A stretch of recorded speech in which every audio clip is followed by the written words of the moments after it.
მოგესალმებით, დღეს მინდა გაგიზიაროთ კიდევ ერთი საინტერესო წინადადების სტრუქტურა, რომელიც ძალიან ხშირად გამოიყენება სალაპარაკო ინგლისურში და სანამ გადავალთ ძირითად ნაწილზე ჩვენი ვიდეოზე, ძალიან გთხოვთ გამოიწეროთ ეს ჩემი ინგლისურის გვერდი English Lesson Online და ლაიქოთ, დატოვოთ თქვენი კომენტარები.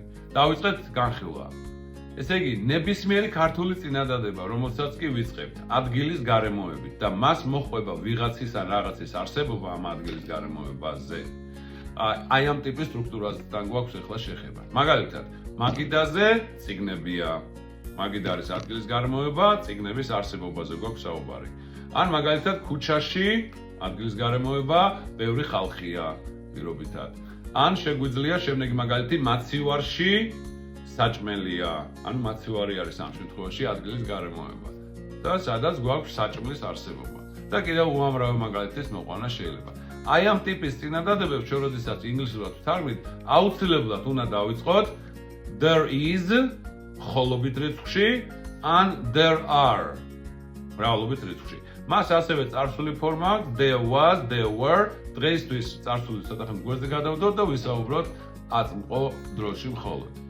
დავიწყეთ მაგალითების თარგმნა. მაგიდაზე ადგილის გარემოებასთან გვაქვს საქმე, წიგნებია, წიგნების არსებობას გვიწევს საუბარი.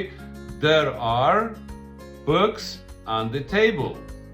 There are books on the table. There are books on the table.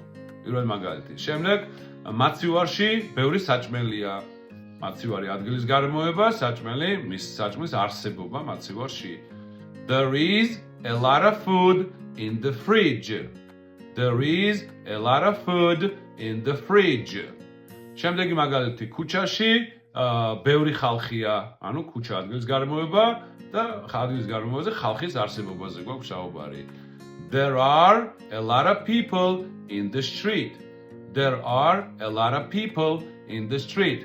და დაიმახსოვრეთ, there is ვიყენებთ მხოლობით რიცხვში, მაგალითად, მანქანაა ქუჩაში ერთ მანქანაზე, there is a car in the street. მაგრამ თუ ამბობთ მრავლობით რიცხვში, მანქანებია ქუჩაში მანქანებია, there are cars in the street.